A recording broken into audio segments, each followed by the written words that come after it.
at all. So now actually I can see up here all the stats. So it says Studio Live. It tells me like what we're streaming at Uh-huh. and the elapsed time that we're streaming, Mm-hmm. which is fan fucking tastic. Because it used to be on like the left, but now I can see it just like above the stream and things like that too. Yeah, they made their UI a little bit better looking. Yeah, it was due for an update. Mm-hmm. I mean, I've been using them. Well, not well. I stopped using them for work a while ago, but when I was using them back in 2020, actually, it was probably when I first heard of Restream. Mm-hmm.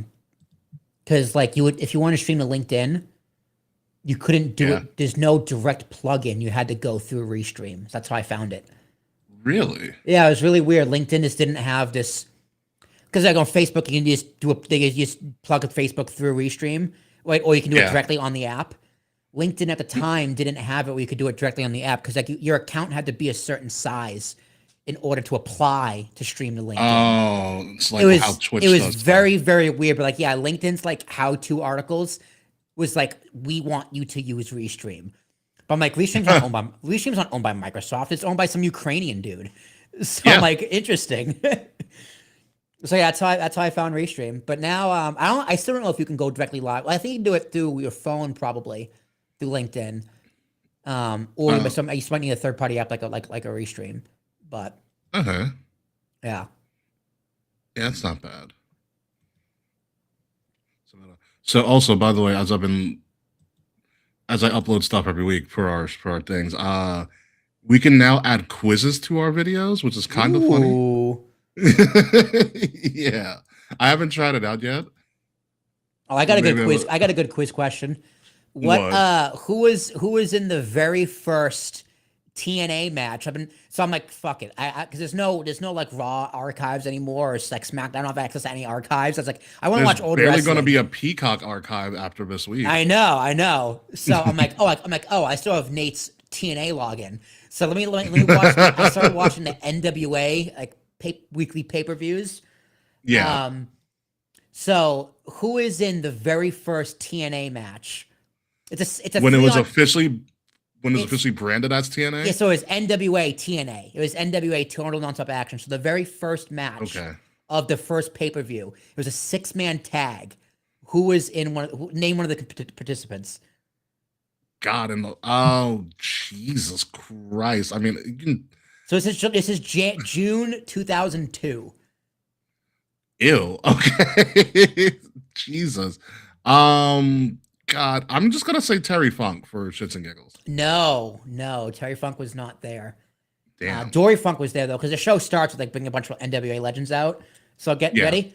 It was AJ Styles, Okay, Mr. TNA. Low Key, I remember Loki. and Jerry Lynn Wow. versus Okay. versus uh versus three Elvis impersonators.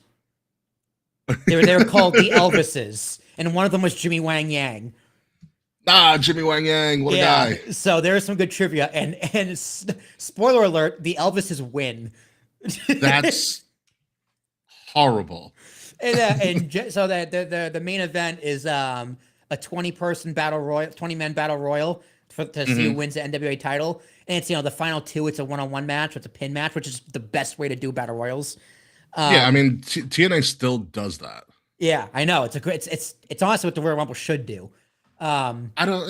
It's kind of maybe. I get the functionality of it. Yeah, I mean, I get the whole functionality of the Royal Rumble too. I mean, and it does make it very exciting towards the end of the Royal Rumble. But anyway, Yeah. Toby Keith What? was on the first show of TNA. Country music. Country star music star Toby Keith. I think he's dead, right? Rest in peace. No, he's alive. Toby Keith. No, who's the one who died like a few years ago? It's not Toby Keith. Toby Keith was no, he's dead. Is he really? Yeah, cause of death. He had stomach cancer. 2024. Oh. Yeah. Oh well, damn. So yeah, live performance and was being all heelish and came out and like was like pushing him out of the way to get to the ring and start the battle royal. So Toby Keith was in the first episodes of TNA NWA TNA Impact, which I thought was just Wow. super random. You know, because it took place in like Nashville. Well, no, the first one was in Alabama, and then eventually it found its home in Nashville, the asylum, You whatever the hell know, they called it. TNA starting in Alabama makes a whole lot of sense Yeah. now. So, yeah, Ken Shamrock was the first champion. So, there's a lot of trivia from early stages TNA, which I could write up for you that no one's going to know. Nate the Great might not even know. Just randomly drop it in like our video. Yeah. Who is the first TNA champion ever? The following week, they did the first I knew the first X Division champion, of course, AJ Styles. But yeah, what they did was a round robin tournament match. So it was. And here's the funny part, because of course it's TNA. So AJ Styles, Low Key, and Jerry Lynn lost the match the week before, and are then in 3 of the 4 competitors in the 4-way round robin, in the 4th of Psychosis. For the X Division title. So what there was, it was 2 eliminations and you're out. It starts 1-on-1, and then once you're pinned, you like leave the ring, next guy comes in, and it's like it's two pin eliminations. So AJ Styles pinned Psychosis, Low Key, and then got pinned by Jerry Lynn. Jerry Lynn then eliminated Low Key and Psychosis. AJ Styles comes back in, and AJ Styles pinned him twice.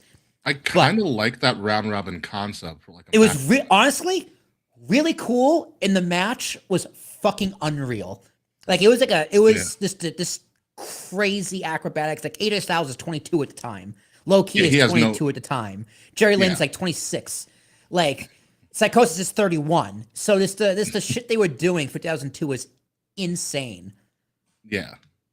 No, that concept of a match sounds awesome with the right people. Yeah, and it was like 25 minutes, the whole match. Ooh. But I was like, yeah, because Styles Clash 1, 2, 3, Styles Clash 1, 2, 3. Jerry Lynn has this weird like pile driver 1, 2, 3, 1, 2, 3, and then Jerry Lynn and AJ Styles had like a 15-minute 2 out of 3 falls, pretty much. With AJ Styles down a fall. It was crazy. It was really, really good. That's awesome. I like that concept. As far as AEW hasn't stolen it, they stole everything else. No kidding. Yeah. I've never seen something like that ever. Like no one ever talks about that style of match. I've never heard of that. They have like round robin tournaments. Like imagine if King of the Ring was round robin and it's 2 out of 3 eliminations, like how the World Baseball Classic has like the pools.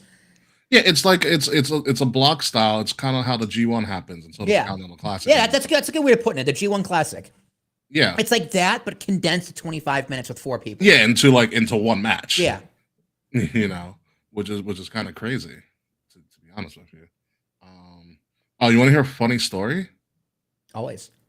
The New York Jets. Oh, they traded for Geno? Yeah, I'm sure they're like, hey, it worked for Sam Darnold, it can work for us, right?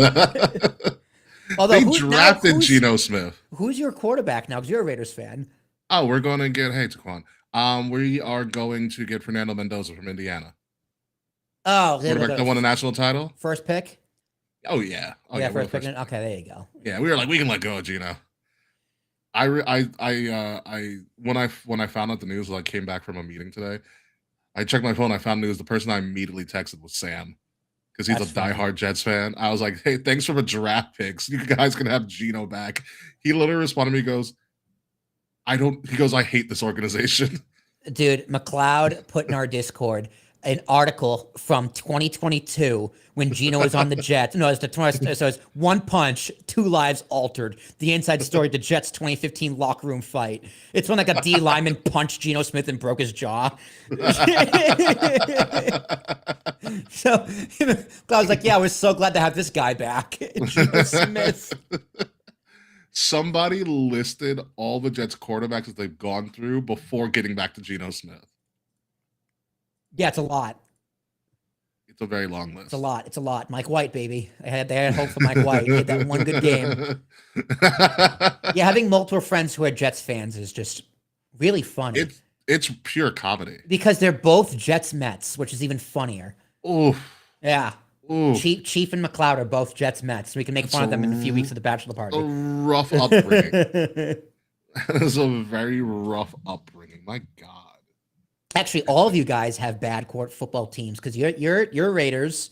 Chief and McLeod are Jets. Coney is the Giants. Who else is there? Jensen is the Jets. Although Jensen's Jets Yankees, so that's good. Who else is there? Well, then me, my brother, and Luke are Patriots, and then Roman is the Seahawks. So that's pretty much everybody. Whatever. You know, fucking. I mean, listen, my team may not be that great, but everybody respects us. Yeah, I mean, because you guys were good in the 80s, 70s, and 80s. 70s and 80s. And in the late 2000s. Not late 2000s, my fault. Early 2000s, late 90s. We were really fucking good. We forget we should have won the Super Bowl in like 2000, not 2001, it was 2000. Because we had the best offense in the league. We had Rich Gannon, who was the NFL MVP that year. On one side of the field, you had Tim Brown and wide receiver. On the other side, you had surprisingly still in his prime Jerry Rice. Oh my God. Yeah. We literally had the number one offense in the league. And you want to know the reason we lost? Because the Tampa Bay Buccaneers head coach that year was the recently fired from the Raiders John Gruden. And Bill Callahan, who was the head coach that took over him, was like, wow, Gruden developed a really great culture and system here. Let's not change a thing. Let's ride the wave, baby. And so in the documentary of the game, the Raiders players were like, they were calling out our plays. Oh, because John Gruden didn't knows change everything. anything. Yeah, John Gruden knows everything. The calls. Yeah. He didn't change anything. And they also had the number one defense in the league that year. Defense wins championships. That's true. They demolished the Raiders because fucking Callahan decided, I'm not going to change any of our calls or anything. We're fine the way we are. And then 2001 was the era of Brady. You're welcome, by the way. The reason that the Patriots became a thing is because of the Raiders. So you do owe us. Did the Raiders pass on Brady? No, Brady was low in the draft though. No, the Tuck rule is against the Raiders. Oh. Of course, the Tuck rule. Yeah. Which he finally admitted in the ESPN documentary that it was a fumble. And he had no intent of passing that ball. There's the ESPN 30 for 30 where it's the Tuck rule, where it's Charles Woodson and Tom Brady watch the play again. Because the reason Brady fumbled that ball was because of Charles fucking Woodson. Yeah. Because they broke down the play like leading up to so I think there was like a timeout or something. And it was either Woodson or the other corner kind of hovered around the Patriots huddle and heard what the play was. So they audibled to a cornerback blitz on Charles Woodson. And Brady's like, I played with Woodson in college. I'm not outrunning him. Right.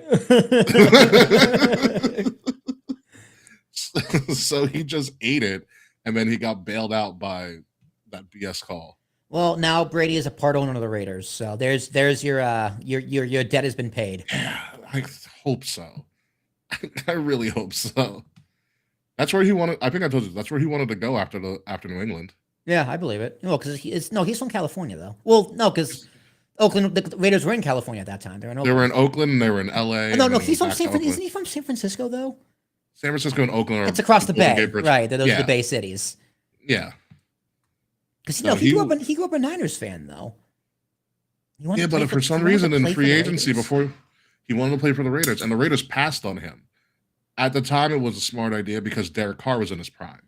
Tom Brady never mentions Derek Carr, but he kind of threw shade at Derek Carr. He came out and was like, well, I wanted to go to this other team, but they were like stuck on this guy. And they're like, him over me? What the hell? No, in the moment, yeah. I mean, Derek Carr seemed like a fine choice. Derek Carr seemed like a fine choice, and Brady was in his late 30s or like early 40s, like about to turn 40. Yeah. How are you supposed to know he's going to go to the Buccaneers and win a Super Bowl? And bring like everybody and their mother over to Tampa and like load up the team. Yeah. How are you supposed to know? I mean, it's too easy to say in hindsight. Like, I probably would have passed on Tom Brady too for Derek Carr. Yeah. Which is a crazy thing to say. And Derek Carr where is he now? Is he? He retired. He retired. That's right. He retired. Mm-hmm. Solid B+ player, Derek Carr. And he's also statistically the best quarterback the Raiders have ever had. Ouch. It's not a bad thing. He was great. He just never always got the help. And we went through coaches like they were fucking candies. I always get him and Jared Goff confused. How? I don't know. They're this sort of similar names. They came up at the same time. Similar mediocre teams. Yeah, Jared Goff almost brought the Lions to the Super Bowl a couple of times. Yeah, I mean, but then they're the Lions. It's also true. I mean, I do like because I have a friend who's a Lions fan. It's really funny. And a Tigers fan, which is also really funny. I do like seeing the Lions being good the last 2 years because they were so bad for so long. Yeah, they were fun. They're a fun team to watch. Yeah, yeah. So even though the team's kind of getting gutted with their running back duo. It's like I like them out of pity. They're I really have a no lovable allegiance. team. I really have no allegiance to football. It's just my fantasy team is a team I like. Yeah, no. And then The you know, like, Lions are a lovable who's fun to team. watch? Yeah. Yeah. I don't like the Cowboys though. Fuck the Cowboys. No one likes the Cowboys. Except Dave. Yeah, if you're a Cowboys fan, I judge you on the inside. Speaking of, did you hear Dak Prescott broke off his engagement to his fiance? Uh-oh. She's hot too, from what I remember. Yeah, but he's smarter. What happened? She didn't want to sign a prenup. Ooh, yeah. That's valid. That's a red flag. Yeah. I mean, fuck, Jazz and I want to do a prenup, but neither of us are loaded. Yeah, and he is, and he was like, "Yeah, no." Yeah, no, it's called liability. You fucking you hoe. So yeah, that was a big news. One of my friends who's in finance tweeted about it. She was like, if they don't want to sign a prenup, that's a red flag. Like, either way, you do sign a prenup. Either you come to an agreement between you and your partner, or the state signs it, or the state makes one for you. Exactly. Like, I don't know one person personally who has a prenup. Mm-hmm. And I'm just like, okay, that's fine, whatever. If I'm rich and I'm Dak Prescott rich and my fiance is not, I'm signing a prenup. You sign prenup, yeah. It is a requirement. I'd be like, you know what? We can do domestic partnership. No, domestic partnership is still a legal document. We can elope. We can elope and keep our finances separate. If love means the most to you, no. Yeah. Marriage is a legal document. I'm protecting my ass. Fuck you. You don't want to get married for love? We can elope. Exactly. Yeah. So good on Dak, I guess. Yeah, good on Dak. Very, very much good on Dak. It's one good thing the Cowboys did. There's before we move on to the show, because there are about 8 or 9 matches we got to cover in AEW. Right. Are we talking about the CM Punk promo last night? No, we're going to talk about Finn's. We'll talk about Finn. I do want to talk about CM Punk because that was a really. We can talk about Punk. Let's throw some Punk in there because it was like the most that was the most Phil Brooks promo fucking ever. He's like, I'm not listening, but listen to my good point. But no, there's a video. There's a content creator called Depressed Cowboys Fan. Oh yes, amazing. There's a lot of those. And all he does is he just does highlights of like all football games and college football games and stuff too. But usually when like it's a Cowboys game and they lose, the first thing you hear from him is always goes, starting. Or when, yeah, or when the what is it? When the Cowboys. Jazz got new glasses. I'm listening. Yeah. Hey, Frets, live in your pocket till 8. Thanks, Frets. Attaboy, Frets. No, when the Cowboys traded Micah Parsons to the Packers, he lost it on a video. He's like, "You're gonna get rid of my Pookie Bear, not my Pookie Bear." Of all the teams, the Packers. He's like, "Why do I follow this team? Why do I follow this team?" Oh, it's so funny. I saw the Colts traded Pittman to the Steelers. Wasn't nice. Yeah, Michael Pittman. Yeah, good for them. They're cute. I'm just waiting for Aaron Rodgers to like die. Yeah. Or like just like one of his angles is gonna turn to dust this season. Yeah, it's like, dude, why just retire? Stop. Dude. Yeah, just stop, dude. You're 43. You're not Tom Brady. I don't even like. You have money. Why? And you're kind of an asshole. Like nothing's gonna change that. Yeah. Yeah, it's like, think what you want. I don't care what you think or what you talk about, but you are kind of just a piece of shit person. Yeah. Like you might have been done dirty by certain people, but like you're just not likable. Pretty much. Do yourself some favors, please. give me a reason to defend you, and you just can't do it. Won't shut his mouth. Exactly. At all. Oh my God, Rodgers is not going to the Chiefs. You know how much money they gave Mahomes in that mega contract years ago? It's not happening. Yeah. Mahomes is probably gonna go to the Bucks one day and win another Super Bowl. Just because. Oh man. Anyway, all right, let's get the show on the road. We got some stuff to talk about. Mania builds, which we're actually building to Mania fucking finally. We're getting there. Things are happening. things are happening, and AEW Revolution, the card actually looks very interesting. I'm very intrigued by it. Won't watch it because I don't have my AEW and I don't live internationally yet. So we'll talk about that my AEW thing, which I found very interesting that I stumbled upon it yesterday, I believe. So we'll be back in 3 minutes, and we're going to get the show on the road.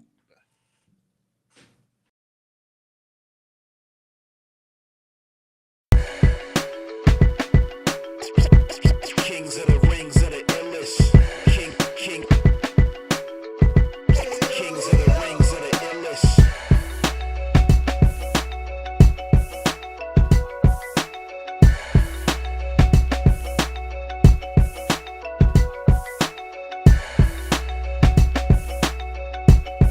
Kings of the rings of the illest.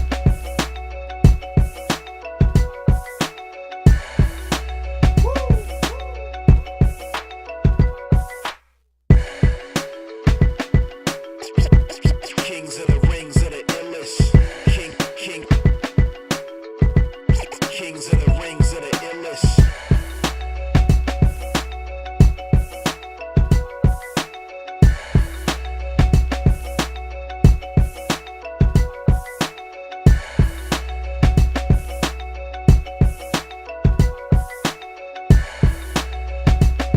Kings of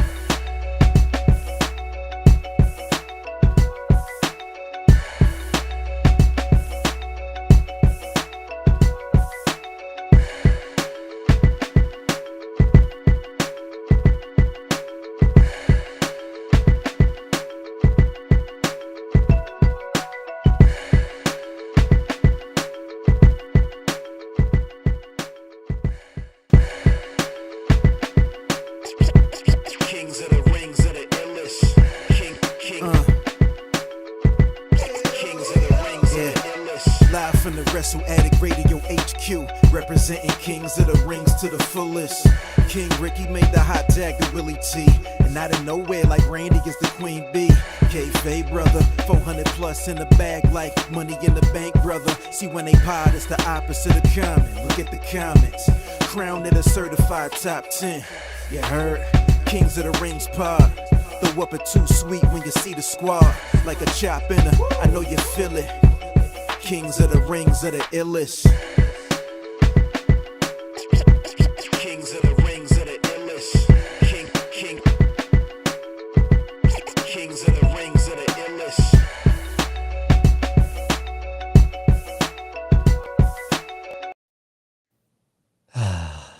The illest.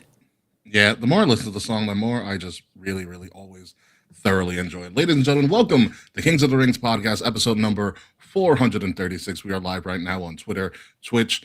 No, we're not live on Twitter. My God, we haven't done live on Twitter in a while. Facebook, Twitch, and YouTube. Thank you guys for joining us wherever you are watching us. I am your host, King Ricky Rose. Thank you guys again for joining us on this live stream podcast. We've got a lot of things to talk about. WrestleMania finally seems to be doing something, and AEW is going to do a bit of a revolution on what I might say is a pretty impressive card. With me this week, no K-Hausen, but we still have Will. Will's here. Mayo Mate galore. Man who is moving very, very soon, so this is going to be an interesting weekend for you.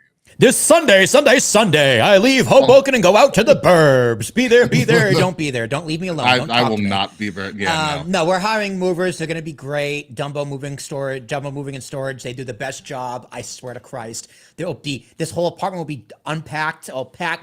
We're already packed, but boxed, put into the truck in like 2 hours. These guys are the best. So That's quick. Yeah, no, they're great. There's only 2 of them. They're usually Eastern European, and they don't fuck around. So they're gonna earn their tip. It's gonna be great. I gotta get my keys for a new place though. We haven't paid for anything yet, so that's also kind of a problem. It's kind of an issue. I've had to ask the building manager 3 times, "Hey, how can I pay you?" And she's been out of office. So that's exciting. That's not stressful at all. So Not at all. yeah, You have all your boxes on the side of the place. yeah, I don't. I'm gonna email her tomorrow and be like, "Hey, what do I do? Make it. We're good, right? We're moving in. Everything's good." But yeah, I'm gonna miss this place. I enjoyed my time in this office. So next time we're here, it's gonna be a new setup. Yeah, maybe you'll actually have parking this time. I do have a parking space. Wow, look at that. Yeah. Proud of you. Proud of you for that. Fretz is going to have a theme song for his WrestleMania podcast. So I'm interested to hear what that is, Fretz. I really am. Actually, Is it the illest? it's probably not. I don't know. He did this on his own, so he didn't like use me for any assistance for any of this. So I bet you it's going to be something like very like rock themed. Which I'm Probably. all for. That checks out with All for. frets. Yeah, it checks out with Fretz. You know, I'm interested to see what it is. I picture Mr. Fretz in the '80s with like the long hair, doing like a D. Snyder look, with like that Wow. metal hairband, Mr. Fretz. That, or is it a straight Kiss, like Kiss Face paint and everything. paints? No, Yeah. it can't be the face paint. It's got to be like the stretched out Sting mask. Oh my god, no! Like he tries to do Kiss face paint, but ends up looking like Insane Clown Posse. He just does it wrong. Fretz is just a juggalo. Oh my god! So when I posted last week's episode, and the cover that I used was Danhausen, which is one of my favorite covers that we've ever done. Excellent. I put it to the theme song of the Oddities, which was Insane Clown Posse. It was Insane. Do you remember the Clown Posse. Oddities I theme do. song? How can I forget? It was so good. 1998 wasn't as good as we remember. Yes, sports wise, it was fantastic. Well, wrestling wise specifically. I got a coworker who's a musician. Don't think it'll be a Rocky, but they know what I like. All right. Oh, Fretz, I know you have a Sting mask. That's why I mentioned it of itself, because that was my visual of you. So I'm interested to see what Fretz comes up with. Obviously in Sting Clown Posse, but let's go to the current landscape of wrestling, particularly WWE. In particular, last week we were going. NXT had their show Vengeance Day over the weekend, Saturday, March 7th, from Orlando, aka the Performance Center, and we're going to put the results up here. Currently, right now, Blake Monroe defeat Jada Parker in the street fight, was actually I was right. very, very good match. Actually, I'll tell you that right now. Tony D, I was right. Yeah, Blake Monroe actually slammed Jada Parker. She had a black bag, so I thought it was tax. No, I think I switched to Kalani. I don't remember. We all picked Kalani. Damn We it! all I picked picked all the Kalani. advice. You guys convinced me, you fuckers. So, Blake Monroe pinned Jada after slamming her in on a bag full of diamonds because of Blake Monroe and being a black man. Nice. It was cute. It was cute. They had a pretty wild street fight for NXT purposes, and actually it was very ironic because it was pretty much almost to the day of the Hollywood ending. I don't know. Her and Tony Storm. I don't know how you don't take one of those diamonds and put them in your tights just for the gimmick. She put them on like the knee pads or but something. But they're diamonds. Diamonds are expensive. Yeah, but they're not dynamite diamonds. But they're also forever, and so is Ric Flair. That's true. Fred said, I'm reviewing 1998. Will I know how bad it is? Yeah, no, it's just like, wow, why are the oddities and like the Hurt Commission still on television? The DOA still here? Wow, at least Savio still has a job. And it's like, hey, look, Austin. Yeah. Anywho, Tony D beat Deion Lennox in a pretty straightforward fight. Although that was an interesting start too. So Deion Lennox was waiting for Tony D in the NXT parking lot. And so they started fighting in the parking lot, made it all the way through the ring, and then the match started. Nice. So Tony D had to fight pretty much all of Dark State, which was very interesting. Tony D, baby. What's his new gimmick? He's not a mobster anymore. He's just a guy out for vengeance. Oh, that's boring. Yeah, because everybody in the family left him. And then he blames Dark State, so he took out all of Dark State. And so this is his. I mean, the mobster gimmick probably ran its course. There's only so much legs that gimmick has. There's only so much you can do with that. Yeah. And like that character's in the wrong era of wrestling. Yeah, that's the only issue. It's like 2002 NWA TNA would have been great. Perfect.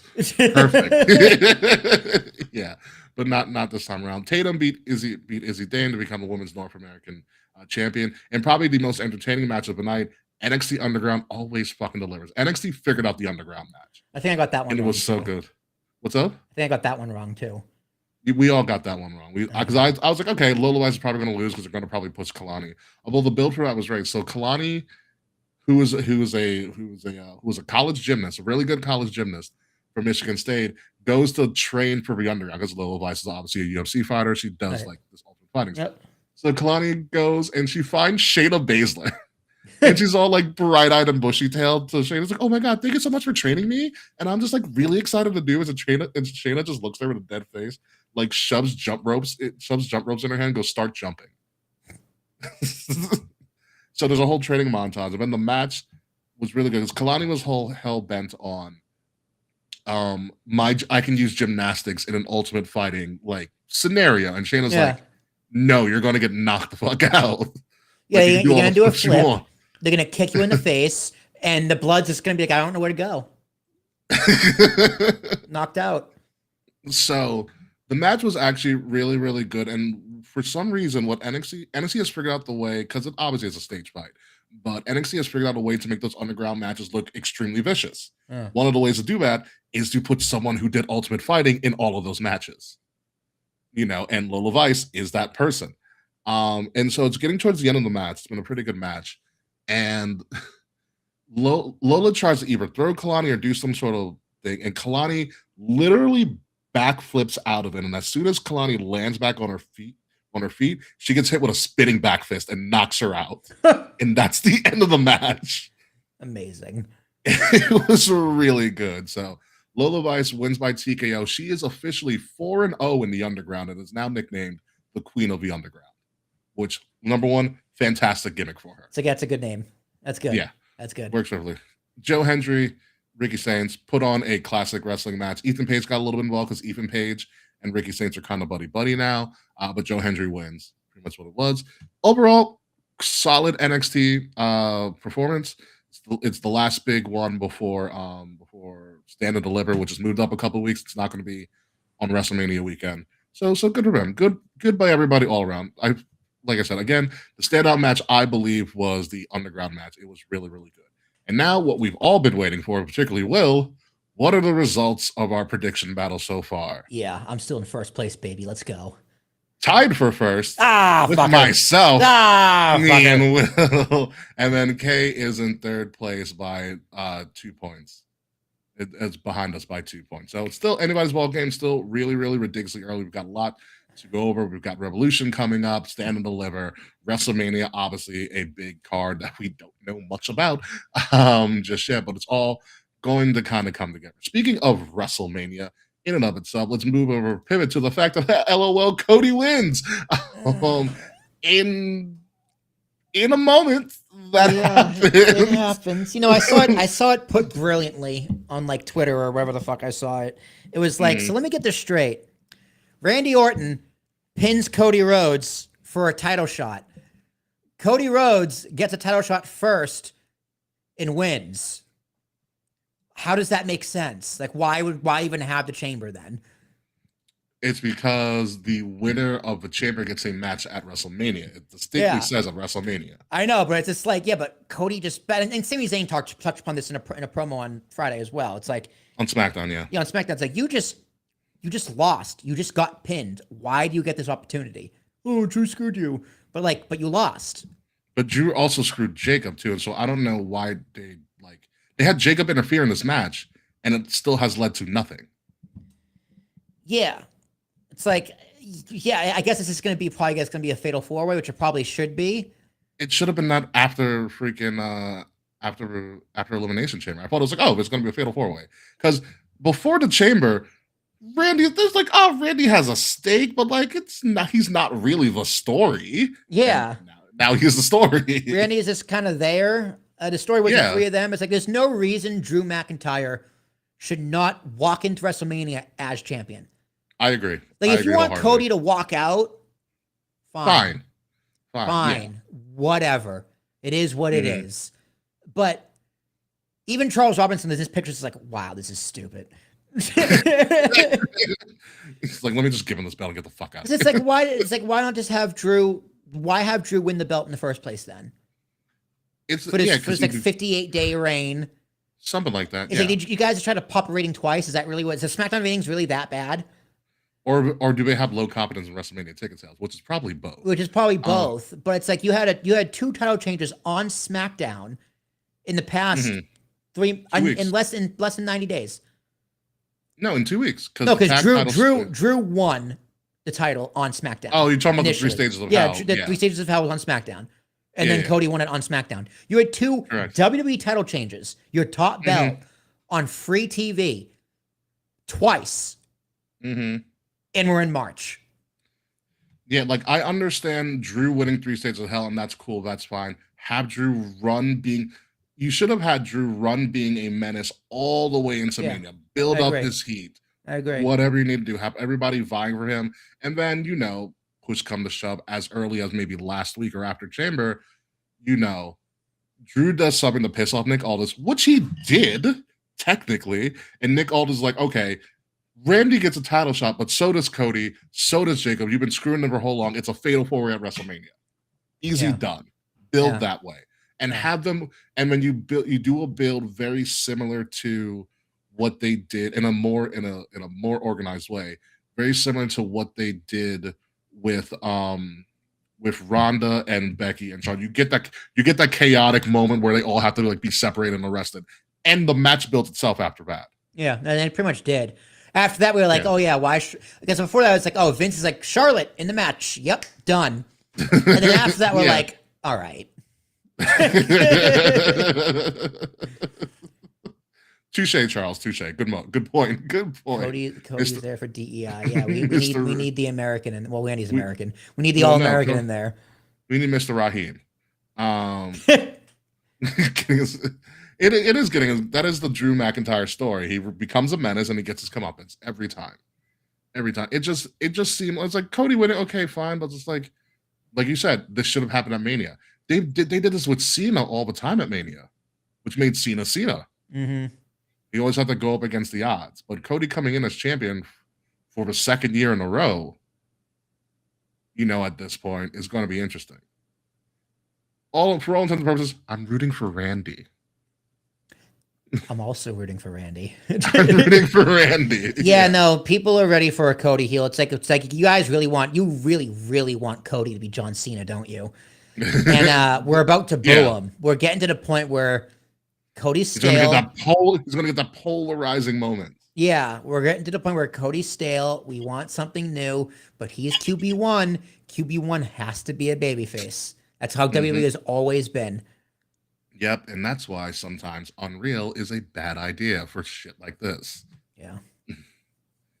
So Cody's going into Mania as champion unless Jacob Fatu ends up beating him next week. Who knows? At least Unreal officially ended Road Dogg's career. Yeah, and this movie can't blame on Road Dogg. Exactly, he's gone. Yeah, this is totally somebody else's problem. I gotta find. Did you like the videos I put up of the guy playing Triple H? Yeah, hilarious. Yeah, he did one after Raw yesterday, so I gotta find it and watch it. But yeah, Cody's champion, that's the thing. Moving on to other things happening on SmackDown, it's the battle of who's really that bitch at this point. That's what I got from this promo. Jade Cargill and Rhea Ripley for the first meeting on SmackDown after their worked shoot of a Twitter battle, potentially. No one really knows. This was interesting. I liked kind of Jade's "I'm holier than thou" kind of look. I like her outfit. Yeah, it fits the character they want her to portray. You just need to see Jade a little bit more. And she's like, I'm a superstar. I'm above you. Like you're great, Rhea, but like I'm just better. And Rhea's like, well, I put in all the work and I've earned my spot here, so I'm actually better. But they both said that they're that bitch. So it's the battle of who's that bitch. I think this was a good start, but it needs to get heated a little bit more. Did they mention their Twitter beef? No, they didn't. Yeah. I mean, you gave people something to care about, and you didn't attack it. Yeah. and you ignored it, which means there was a shoot. Yeah. Which means Triple H took them backstage, like, squash this shit right now. This is what we're doing. Get your shit in line. Yeah, pretty much. Jade started out her promo with shaking Rhea's hand. Yeah, that's the thing. Like a left hand, though, which is the left hand. If they really do storytelling, left hand is very symbolic because that's informal. You always usually shake with your right hand. Yeah. Yeah. So the left hand I thought was a very interesting move by Jade. It could mean nothing. Yeah, she could just be left-handed. She could be just left-handed. I mean, like, I'm yeah, left-handed, but I always shake with the right hand because it's just customary. I think to me, it was always like people shake with the right hand. It's customary because most people are right-handed. correct. Yeah. So, I mean, maybe Unreal season 4 will tell us. Probably as they're filming it right now. Right. Um, But yeah, like I saw this kind of getting poo-pooed on the internet, saying it's like you guys had something, and now it's like you have them shake hands, and it's just like, oh, we're just I guess it's gonna be a friendly respect on that bitch battle, which yeah. It's not what anybody wants. yeah, Not what anybody wants at all. And I mean, it's very interesting that WWE, because it happened in ring last year with Tiffany and Charlotte. yeah, And they didn't really address it afterwards, yeah, but they did kind of use that momentum to propel the match to be a bigger marquee match than what it actually turned out to yeah. be. I think they stopped having promos with each other after that, and it was mostly just physical, Yeah. which was like, okay, that's actually believable. I think it Mhm. makes sense not to bring that up again because that was Very real, yeah. and unprofessional, like on TV. Correct. Yeah. Like you don't do that kind of shit on TV. Whereas this is something that kind of happened organically off TV that you can then bring to TV. Yeah, run with it. WWE has Yeah. run with crazier ideas before. Like you do squash it backstage, but then you run with Absolutely. it on TV. Whereas opposed to last year, it happened on TV, so you squash it backstage and pretend it didn't. I think that was the right move to pretend it didn't happen. But you be very strategic with how you play the rest of the feud. Whereas this one, they're just like, we're just gonna pretend nothing happened and fuck you. Yeah, but like everybody saw it, and that's the problem. Yeah, people, yeah. And honestly, this is like, I know we talked about it last week, where you're pretty much like, all right, the night 2 main event is set. Night What's 1 night is up for one? grabs. This could have been night 1. Yeah, if they built it properly and kind of ran with it, Yeah, this could be night 1. this Very it, easily. it could be night 1. I still don't think Liv and Stephanie is night 1. Liv and Steph is material. good. I like Liv and Steph. I don't think it's night 1 yet, but it's building very nicely.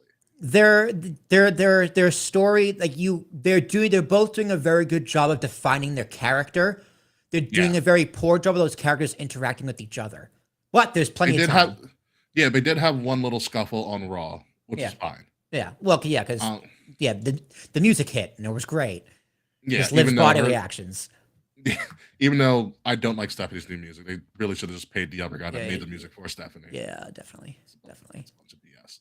I mean, But yeah, give this feud time, let it cook. yeah. But yeah, I'm you guys, interested to see what they do on Friday. they had a chance, and it looks like because even look at like Leah in his picture. She's like, I don't believe what I'm saying. Yeah. She's like, I respect you. In her head, she's like, I don't respect you. At all. To be fair though, Rhea's the way bigger star. Right now, yes. Yeah. Yeah. I mean, Yeah, because and how many has Jade defended her belt more than once since she's won it? She's probably defended as many times as Dom defended his. Yeah, that's. I mean, I get their Or his IC heels. title. Like I get their Yeah. heels, but like Dom was injured, so he gives a little more grace. But it's like, okay, if you're gonna tell the story of I'm that bitch, okay, where's your proof? Where's your Mhm. stats? Where's your anything? Yeah. where is it? This is a feud that needs a lot more physical activity, not between each other, but with both of them in the ring. Because Rhea's been in the tag team for most of this last 12 months. Mhm. So she's got to get a little bit of like, you have to remind people why you're like really good one-on-one. And Jade Mhm. we need to see more of Jade. Like, Jade is a presence whenever she takes the screen on SmackDown. And that's a good thing. 'Cause she's tall, she's Amazonian, she has the perfect, she's anatomically perfect for the most part. But we still need to see more of her in the ring as a champion. Yeah, agreed. That's the thing. And they've got less than 40 days to do it. Yeah, I mean, because that was the main critique with Jade over the last year or so. It's just the in-ring work. We want more. Yeah, it's like she's very good at high spots, like Yeah. moments. Jade is Right, great yeah. at capturing those moments, but you got to be able to string together the sentences and the workflow in between those moments. And Absolutely. it's just not. And WWE doesn't give us a chance to actually let her do that. Yeah. So I definitely agree with that. So Jade and Rhea, it still has potential. I'm not poo-pooing it, but it's like we need more of them. Yeah. A lot Agreed. more of them. Agreed. Back on Raw yesterday, as we're filming on Tuesday, Finn Balor literally got the shove from Dominic Mysterio out of the Judgment Day in kind of something that I thought was going to happen. I don't know, post Mania, but they're kind of pulling the trigger on this now. No, I like this beforehand because Dom Finn 101 is a good match. Yeah, but there's no IC title involved, and I don't want the AAA title to be between Finn and Dom. Oh, 100% agree. Yeah. Here's the thing. Alex, I was thinking about this too last night when I was watching it. Does this match need the IC title, or is the IC title needed elsewhere for a multi-man like match, ladder match, some kind of match? You make a fair point. To get more people on the card, right? Because you make a fair point, yeah. You want to get your stars on the card. Penta's a star. Absolutely. Right? So he's going to 100%. be in some multi-man match, part of the Americanos and the rest of the mid card. Like you got to find a way to get these people on the card, and typically it is either a tag team or a mid card belt ladder match. So in that sense, does this feud need a title on the line? Because does the title make it very obvious that Finn's just going to win the title? Whereas now it's just like, okay, I can see Dom winning, I can see Finn winning this. So I don't think it necessarily needs a title. I think the title is needed elsewhere. Fair enough. I'll give you that point there. That makes a whole lot of sense. But I did like how Finn was like, well, maybe your father was right. Maybe you are just a piece of shit. Yeah, I'm surprised they blurted out prick. Prick, yeah. That They was let everything surprising. else go. Yeah, and and then what was surprising to me, which I thought they hit it very well in the camera, was JD attacking Finn. Yeah. It was a very good little camera trick they pulled. I mean, on that, which I thought was. And they did a good job of him kind of making that split decision. Who am I going to go with? Yeah. No, it was very, very well done. And then they all ganged up on Finn Balor like he was Hulk Hogan during Black History Month. But but yeah, they beat him down. So where does Finn go from here? Do we get Finn and Dom at Mania? All signs point to yes.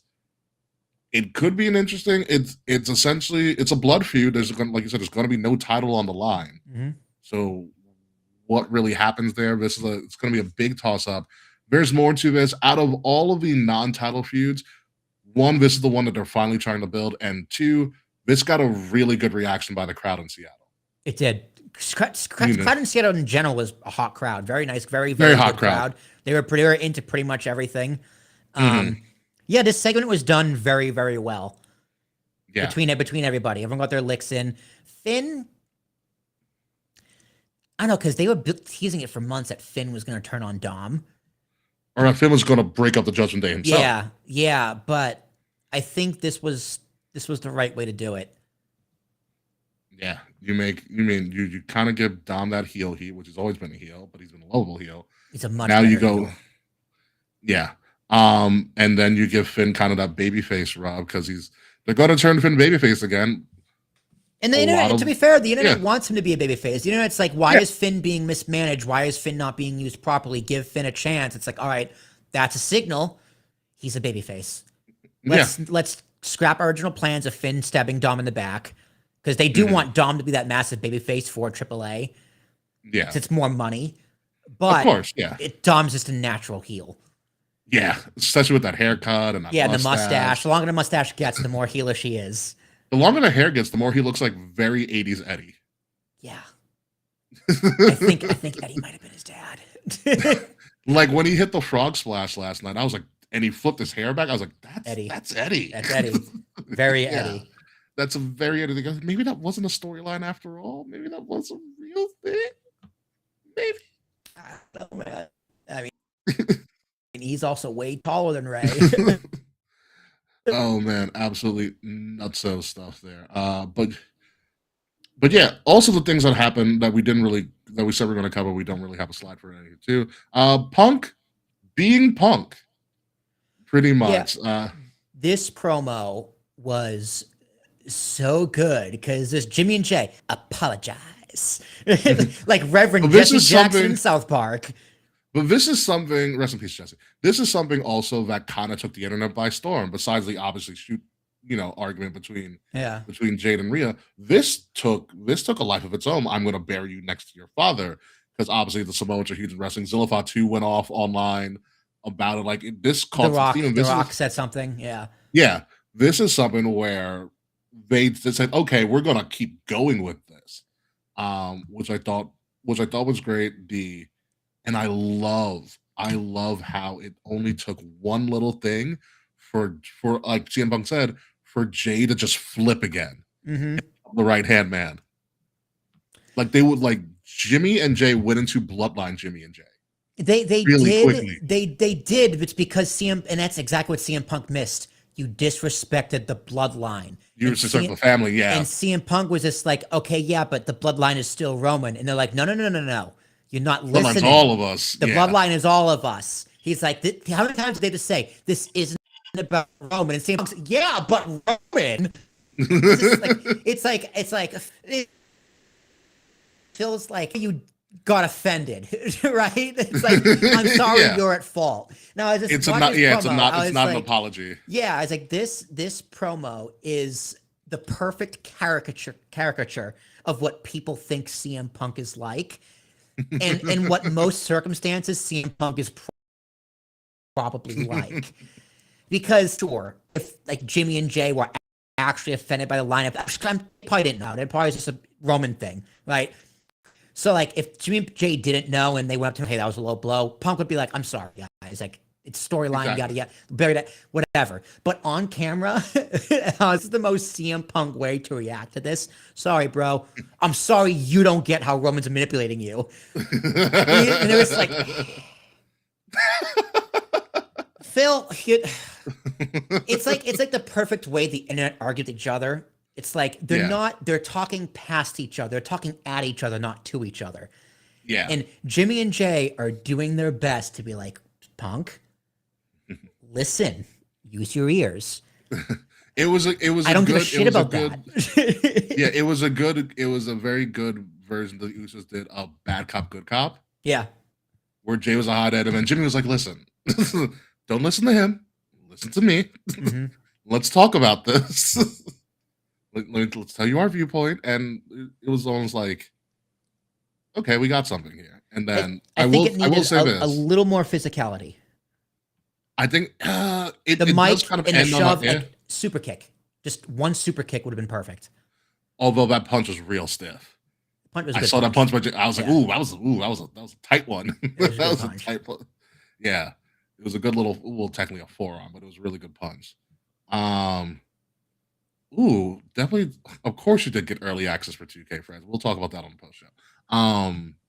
But yeah, no, I did like the it's building, and I do like one of the things Punk did say was like, if Roman really had a problem, I'd be talking to Roman about this. Also true.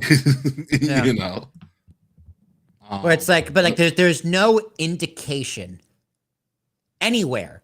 Because Punk was like, oh, Roman sent you guys out. And he's like, no, he didn't. There's no Yeah. indication that Roman sent them out. Jimmy Yeah. and Jay are just defending their uncle. correct. That's all it is.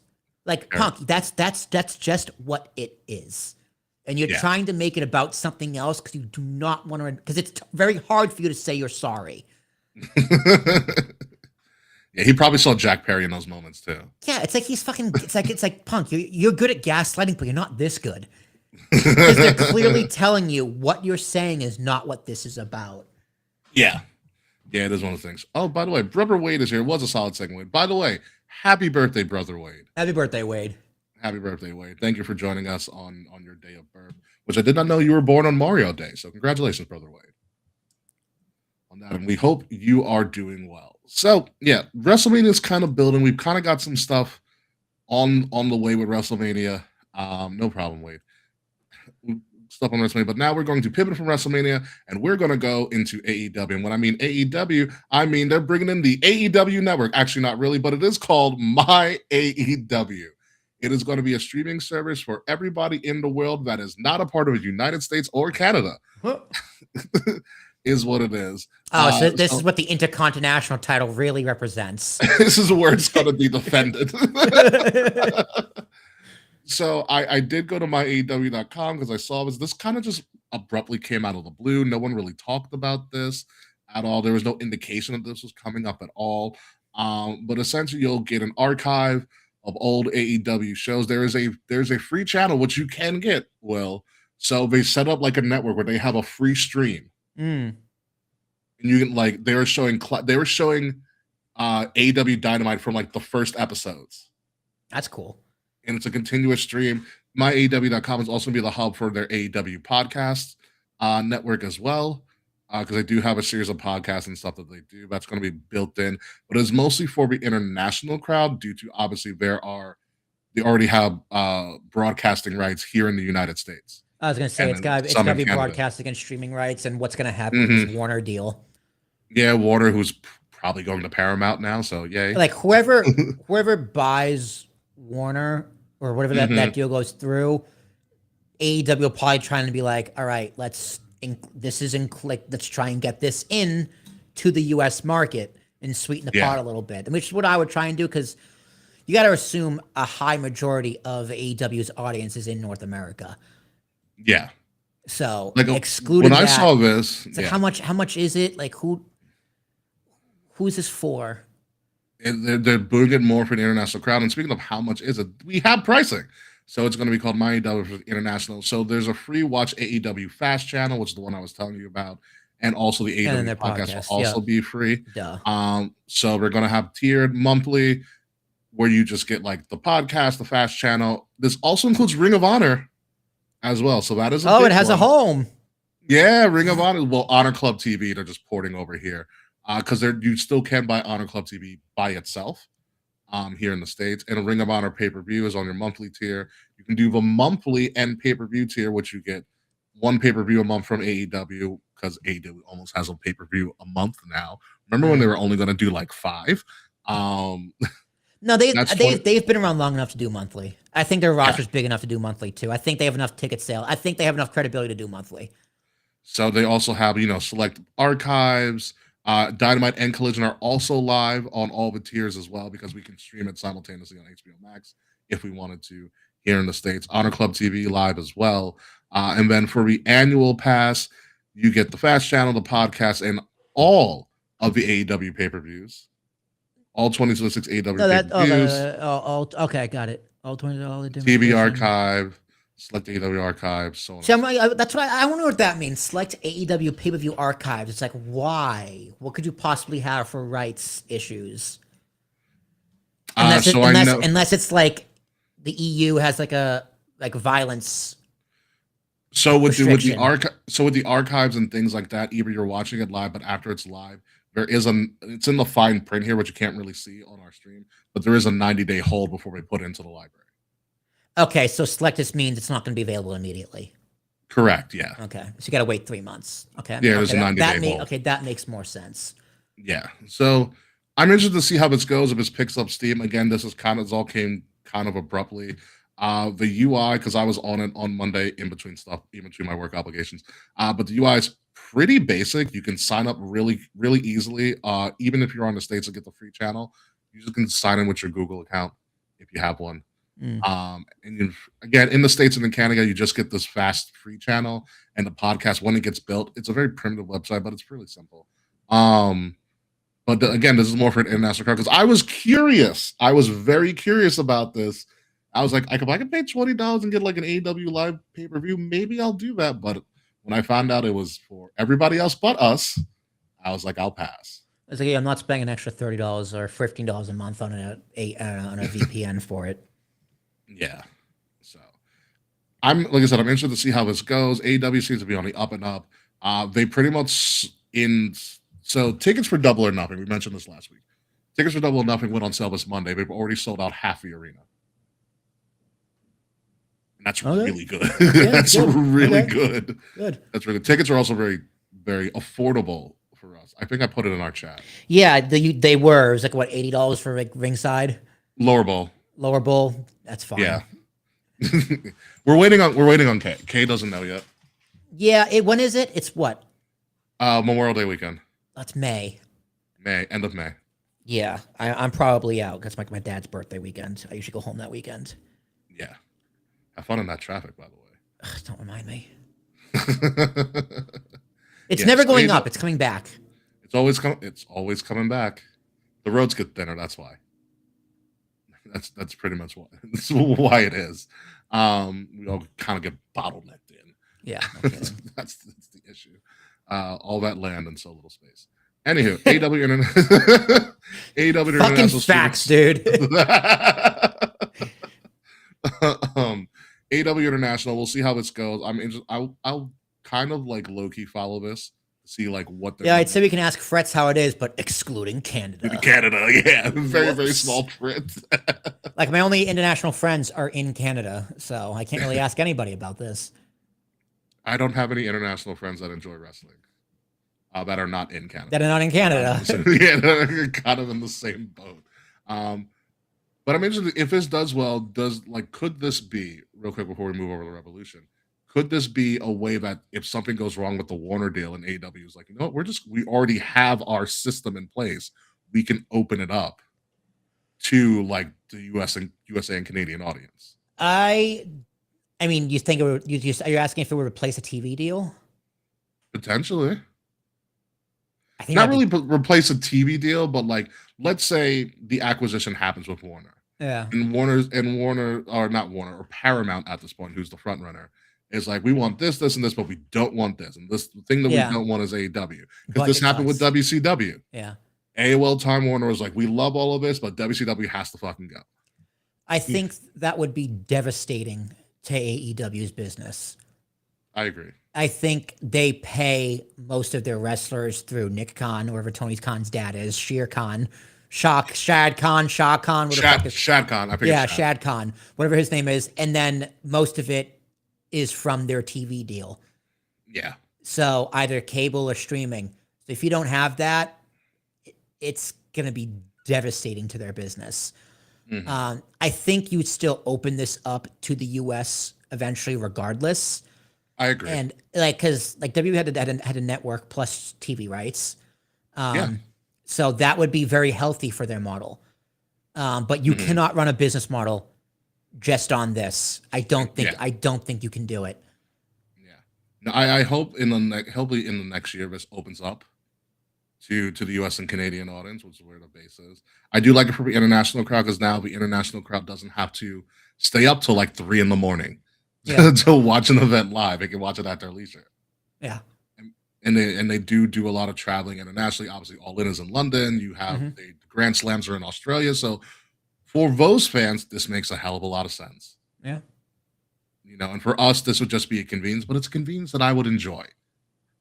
To be completely honest with you, a convenience I would thoroughly enjoy. So we'll see what happens with that.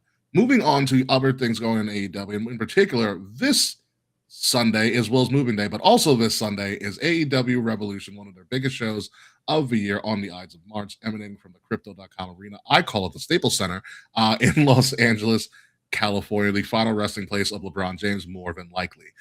It is an 8-match card with 1 match on the pre-show, which we're going to cover because I find it funny when you find out what that match is. Kate's predictions will come in a little bit later before the event on Sunday, but we're going to get right into it with the main event of the main events, a Texas death match, which at this point is just AEW's version of a Hell in a Cell match. What a fucking weird graphic. What are they looking at? It's Hangman's face. I know. Then MJF's just like, I'm not even acknowledging you. He's just kind of like, did you fart, dude? Yeah, dude, he has like a sorority girl look on his face. Like, Tiffany. Yeah. That's a good one.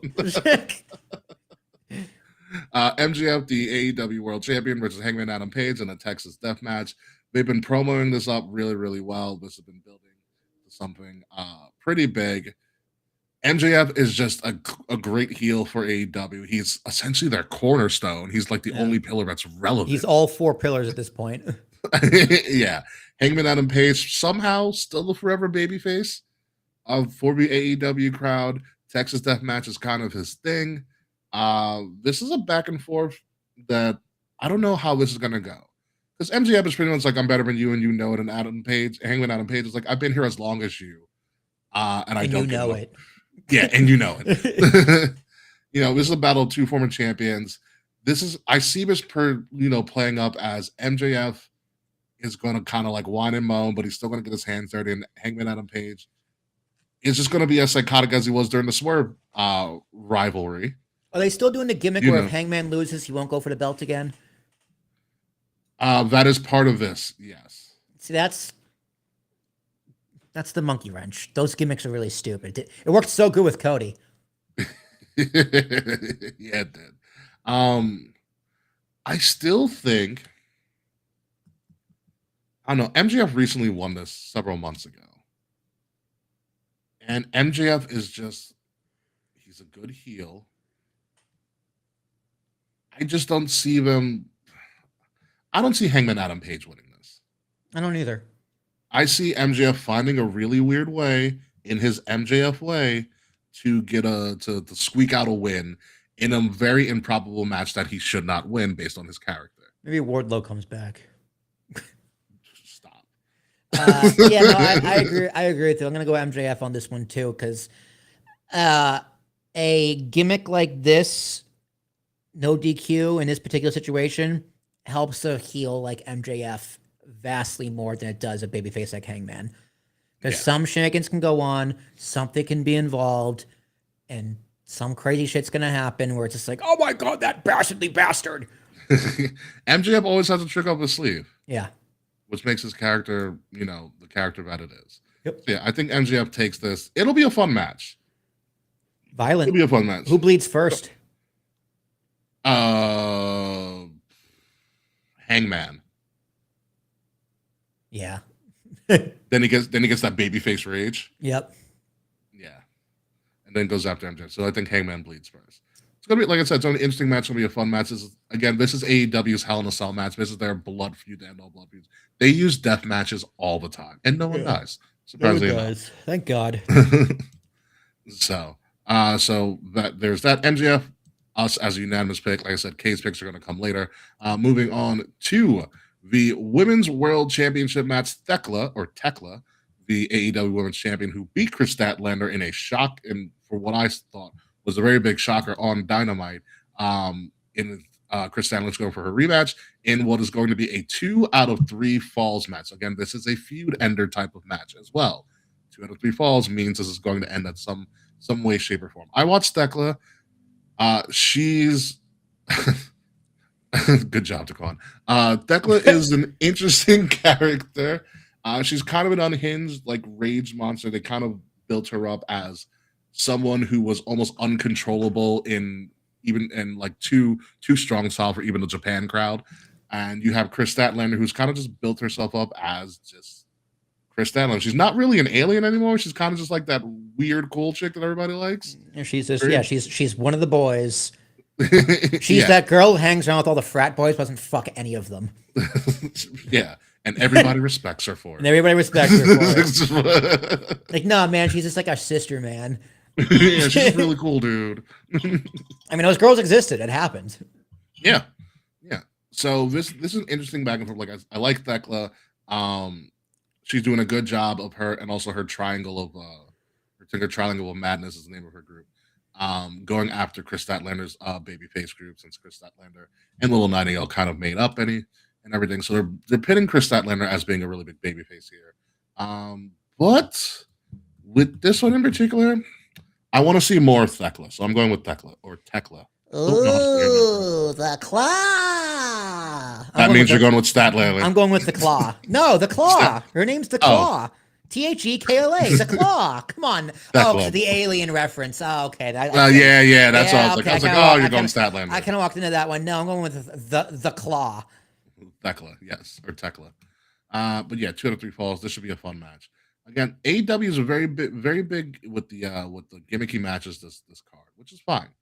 Very, very much fine. What's not going to be a gimmick, it's just a straight old fashioned. We're going to do this again because you still love to watch it. FTR versus the Young Bucks for the AEW World Tag Team Championship. Of course, yes, Stokely Hathaway is FTR's manager, which is one of the funniest things about them. To be honest with you, the Young Bucks, they got their money back. They're EVP still. They're happy Corbin now? Yeah, they're happy Corbin. Yeah, nice. The Young Bucks are happy Corbin. Again, this is a feud that just keeps on giving. It's New Day Usos.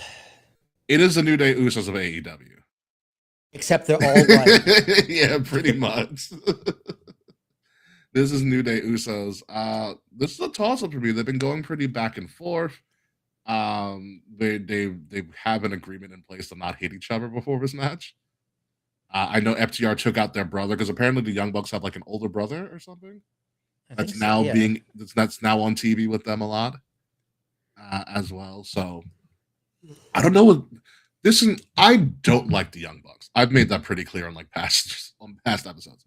They annoy me. I think they're kind of overplayed and they've jumped the shark. I'm much a bigger fan of FTR, yeah, especially when they were the Revival. Yeah. Which one's Dawson? Which one's Dash? Which one's Dawson? And I don't know if they're just gonna be like, "Oh, give it to the Young Bucks again." But that's my pick. I'm gonna go with the Young Bucks. I'm gonna go with FTR. Generation Me. Generation Me. FTR looks like a GTA like 5 like loading screen. Oh my God, you're so right. Like he's just shirtless on the beach. Yeah, you're absolutely correct. I like FTR. They kind of teased. FTR's been trying to get Ciampa in their little faction now, and Ciampa just turned on Briscoe on Collision in a very. Oh, they did the Johnny spot. I saw Johnny spot. They did the Johnny spot. Johnny's going to AEW soon. It looks like it, which good for him. I'll watch that tag team division. Bucks, DIY, FTR. I'll watch that tag team division any day of the week. That's a good tag division. Yeah. I love how Ciampa was like, Daxter Dawson was like, "Oh, we've known each other for a long time. We just want to say our welcome to AEW." And Ciampa was like, "We've known each other for a long time, like 10 years. I thought you were an asshole then. I still think you're an asshole." God, remember their ladder match when DIY won the belts? Or no, when they lost the belts. When they lost the belt because someone Ciampa injured himself. Yeah. Yeah, Ciampa injured himself in that match. Yeah, that's what it was. Yeah, it was like them, FTR, and I think Authors of Pain. Authors of Pain. Yeah. AOP. Yeah.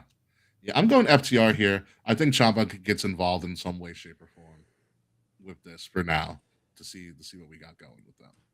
So, moving on to one of the championships that we don't know if it's a mid-card title or if it's just there just because it's there. Jon Moxley puts his Continental Championship on the line against Konosuke Takeshita. This is for the AEW Continental Championship. This is the championship that you win after you win the Continental Classic at the end of the year for AEW. So Jon Moxley winning the Continental Classic and becoming the Continental Champion. I know.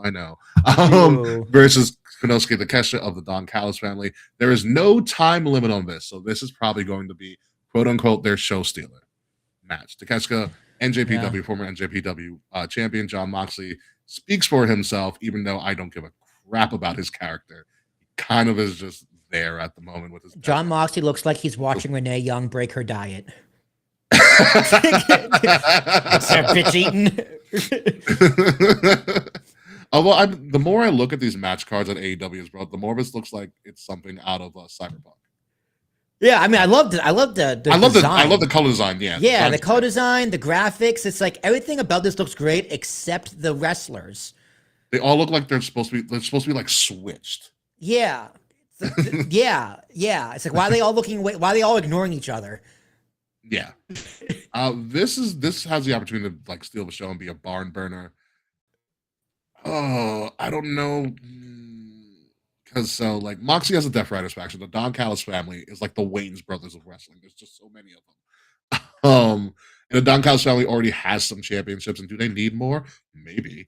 But there's still a little bit of meat on the bones of Jon Moxley, so I'm gonna go with Mox here. Yeah, I agree. Takeshita. Yeah, Mox. I mean, Mox is still, like it or not, Mox is still like QB2, QB1A. Yeah. He's your ride or die, biggest box office. He's up there. He's up there. Yeah. If Kenny's not around, it's Jon Moxley. He's reliable, no matter what character he plays. He's reliable. So that's all I can say. He's also constantly getting edited out of Shield packages. That's also true. Takeshita is going to put on the show. Takeshita's a fantastic wrestler. Him and Moxley are going to put on the show, but I just think Moxley wins it in some way, shape, or form. Take Shida. Takeshita, but close. Take Shida. Take Shida. Don Callis rolling deep like No Limit. That is a great callback to Quan. That is a great callback. It is too many people in the Don Callis family. Like I said, they're like Wayne's brothers in and of itself. But moving along to the next match on the card, it is speaking of the Don Callis family, it is the Trios Championship. 5 belts. I count 5 belts in his graphic. Okay, so you have the Don Callis family, which is Mark Davis, Protostar, Kyle Fletcher, and Okada, because Okada is not only the Trios champion, he's also the Kenny Omega and Okada championship, which I think is the international championship. I want to say it's the international championship. Like, remember the championship they made for Okada and Omega after All In? Yep. I think it's that title that he's holding that he never defends because he's Okada. Nice. And then, so they're putting their newly won Trios titles on the line against Jet Speed, Speedball Mike Bailey, the Jet Kevin Knight, who is, if you haven't watched Kevin Knight, he's unreal. Here's how I'll explain Kevin Knight to you. He is Leon Slater with muscle. Oh boy. Yeah, and also 29. And versus Mystico, who is the CMLL world champion at the time. So they're putting the Trios titles on the line. Like I said, Don Callis literally won the Trios titles. The Don Callis family here won the Trios titles at the end of Dynamite this past week. And I do not believe that they will drop, although Mystico, Speedball, and Kevin Knight are going to put on a fucking show with them. Yeah, I don't have Okada losing anything ever. Yeah, I'm going with the Don Callis family. Also, I will say the Don Callis family is my favorite faction in all of wrestling, mostly because Don Callis is a freaking menace. And he's a damn good promo. He is a damn good promo representing the Don Callis family. So, like, I would love to see. Wait, Will, you know of Don Callis, right? Because Don Callis did a stint in TNA for a little bit, correct? I didn't Yeah, he probably did. I will never recognize him because he was on Raw in '97, and I didn't recognize until Flex told me. Yeah, he had long hair. Right. He was with because he's bald now. He was with the Truth Commission. Oh wow. He was on Survivor Series '97. He was on commentary for a little bit too. I didn't even recognize his voice. He might have showed up in ECW too in like '98, end of '98, early '99 as like a manager or doing some weird thing, but. Yeah, I know he probably was in TNA at some point along the line. I don't know. I couldn't tell you if I ever saw him though. I need to be reminded. Yeah, he's bald now, so it is. I mean, he's like the indie version of Paul Heyman. Correct. Yes, that is absolutely correct. I'd love to see him and Paul do a face-off at one point. It's probably never going to happen, but it'd be great. But yeah, I'm going Don Callis. I do like the Don Callis family. They're heelers, but they're also fun. And it's a great cast of people. And half of his card is Don Callis. It's either like Don Callis family or freaking Death Riders. AEW is very faction heavy. It is what it is at this point. Next match on the card, just a straight up fight. Timeless Tony Storm versus Marina Shafir of the Death Riders. And everyone is banned from ringside here. I will tell you this. This is the promo card, but got it right. They're not looking away. No, it's perfect. It's like they're both looking at the same thing. Exactly. But Tony Storm looks like a sex doll.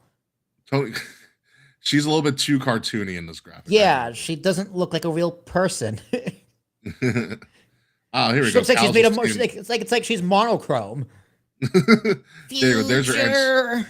There's your answer for you. TNA mid 2000s. So yeah, I wouldn't have seen that. Yeah. Again, everyone banned from ringside. We don't really see Marina Shafir fight as often as we probably should, but she really has come into her own after leaving WWE and going to AEW and being with Moxley and the Death Riders. Obviously, she is a former Ultimate Fighter going against everybody's favorite, person, Tony Storm, who held AEW on her back for like a year. Her and Mariah May, that feud was fucking fantastic. This is interesting. I'm leaning towards Marina Shafir. Because I'm like, Tony can, because I'm like, I look at this like, who needs the bigger stage? Tony's already over. You gotta build a star. You need stars. I think Marina needs to like show that vicious side, which she does all the time, but be like, I'm so vicious, I took out your favorite person. Do you see the winner of this match going for the title next? God. If this was the men, I was going to say which title, but the women don't have that many titles. Yeah, like the title. Like, do you see the Claw fighting Marina Shafir next? No, because Thecla's technically a heel. So I don't see the winner of this going on to go for the women's title, maybe the TBS title, which is held by Willow Nightingale, who is forever going to be a babyface. Is Mercedes still around? Yeah, she's slowly bringing her way back to AEW, and she's slowly losing all of her titles too, just like we predicted. Thank God. I mean, it's going to happen eventually. She still has a crap ton more titles to drop, but she's she's getting there. I'm going timeless. I always go with timeless. She's my girl. I get it. I totally get it. She's no, Taquan, it's not because she looks like a sex doll. You were close to what his comment said. Very, very close. Yeah. No, that too. Yeah, I definitely get this as a toss-up, but I think Marina Shafir needs the win. That is just me. We're moving on this card pretty quick. We got 3 more matches to go here. Next match on the card is the battle of who is technically the most dangerous person in all of AEW. Brody King, Mr. essentially AEW's mascot against Ice at this point, versus Swerve Strickland, who continues to do absolutely freaking phenomenal work. Big fan of Ice.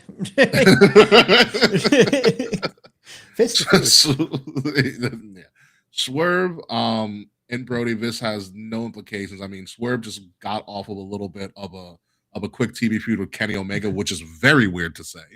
Yeah, that is bizarre. But this is moving on to Brody King, who Brody King has been breaking out, Ice chance, notwithstanding. He's coming into his own. Swerve Strickland has been that dude. He changed his music a little bit too, Swerve, which looked really good. The last time I watched, why does he look so much like Damian Priest and Obafemi? Who, Swerve? Yeah, look at him. He has Damian Priest's face. I see Damian Priest more than Oba. Well, Oba is just, I needed someone with the same shade. Yeah, I see. Priest isn't dark enough. I see Damian Priest. They do have similar body types as well. So with this, last time I saw this feud, Brody King was essentially being choked out by Swerve in the middle of a ring with a chain, with a steel chain. Well, wrestling my guy. Yeah. I think I'm going with Brody as well. I think Swerve is also in that kind of stage where he's a top guy. Yeah, he is.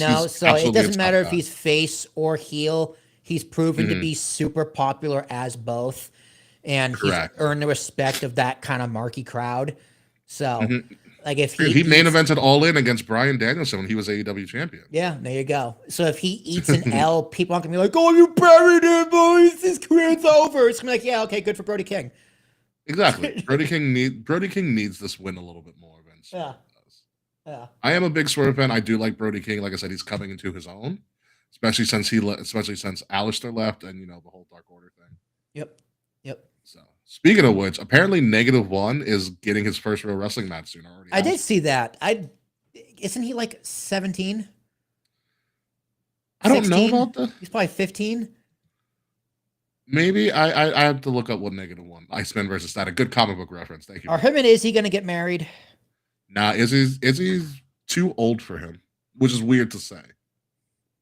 I know, right? Well, Izzy's what, 19-ish? I think 19, going on 20. Yeah. I mean, she should be in college, but she's not, right? She's wrestling. She's wrestling.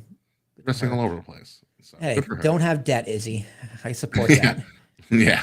Live our dream. Have wrestling pretty debt. much. Exactly. Final match on the card is going to be Bandido. Damn, dude, Seth Rollins really looks different in this photo. Another straight fight, Bandido, the ROH World Champion, I believe, still, versus Andrade El Idolo, the guy that keeps going back and forth between AEW and WWE, depending on his relationship with Charlotte. Andrade was one of the masked men on Raw shuffling around, making Adam Pearce try not to laugh. Can I sidebar real quick? That was the dumbest thing I've ever seen. It was. You know what it was? Road Dogs won for the road. Even though he was on SmackDown. But like, it was just like, not a terrible idea on paper, but really fucking stupid in practice. So dumb. It was so dumb. I was so dumb. I was just like, guys. Can you imagine Seth going to the school and be like, hey guys, you guys want to be on TV? Yes, you're gonna wear a mask. Oh. Okay. But you're gonna be on Raw. Oh. For 3 seconds. Oh. It's like I get there like, oh, it's a bunch of masked men beating this gimmick into the ground, but it was and Seth Rollins doesn't said anything. This would have been good if they didn't reveal it was Seth. No, I like the reveal. The reveal was good. The reveal was fine, but I'm talking about you could have done this whole thing and then reveal Seth at the end. Yeah. Like if Seth hadn't already been revealed, this would have been great. This would have been a great moment to reveal that it was Seth. Like I get what they're doing. It's like Seth's not medically cleared, so we need someone to protect him. It's like, oh, now you don't know which one's Seth.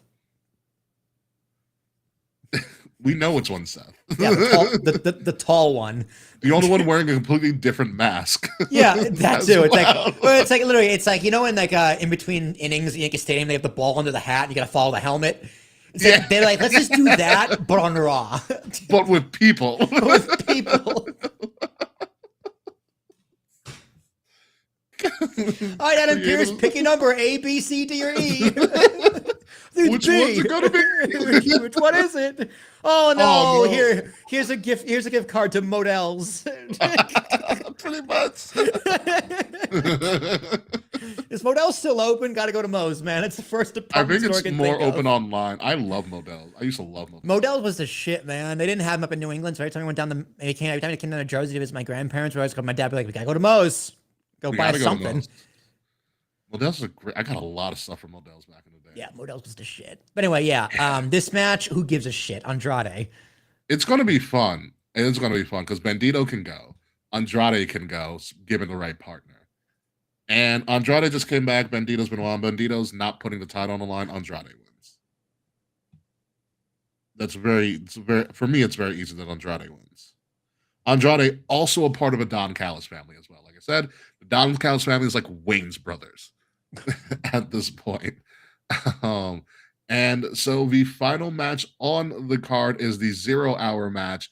And guess what they love to do on 0 Hour, Will? A battle freaking royal. That's 21 man. 21 man blackjack battle royal for the AEW National Championship. You know, the one that they stole from NWA, like the same design and everything. Yeah. God, Ricochet talked so much shit on WWE to be on the pre-show. That's the best part about this whole thing. He kind of walked his comments back, but he did talk a lot of shit.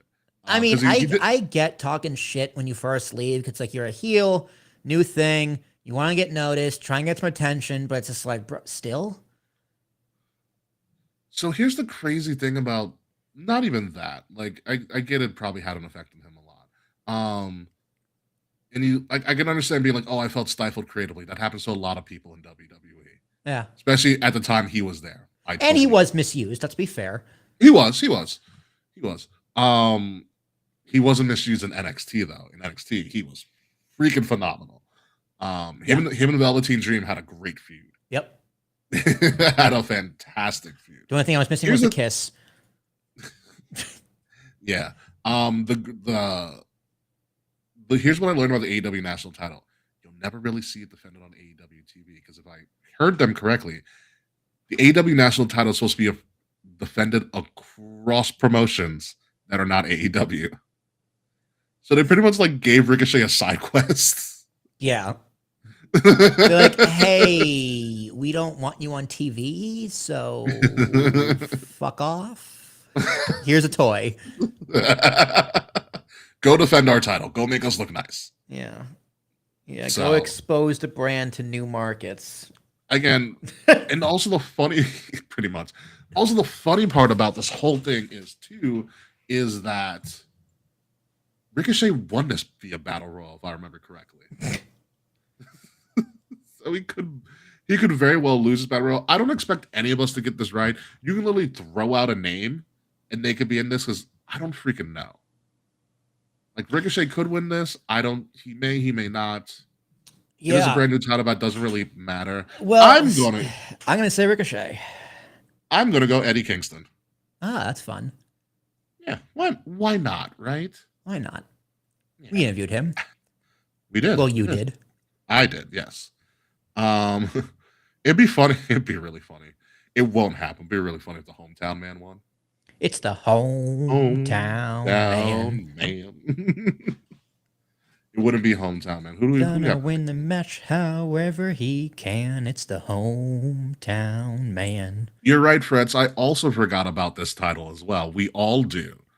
Because you have the Continental, the International, you have International, and then you have National, which is wild to think about. How the International title gets defended on TV, but the National title does not get defended on TV. You know.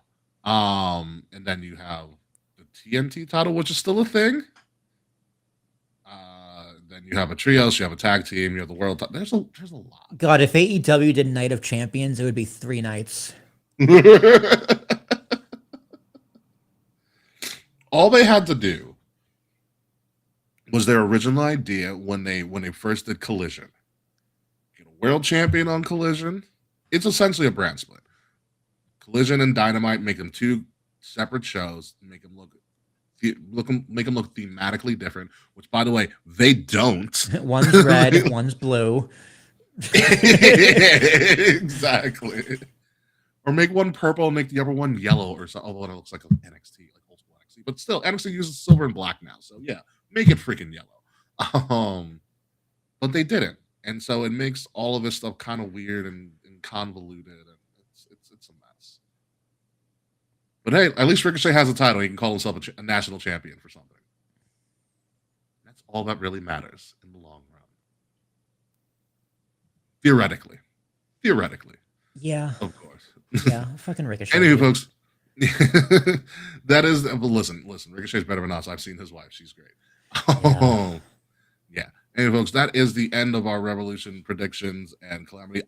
On paper, I think it's actually going to be a really, really good show. The top of the card, I think is fantastic. Death match, 2 out of 3 falls. That tag title match is going to be nuts. Yeah. Moxley's match is going to be insane.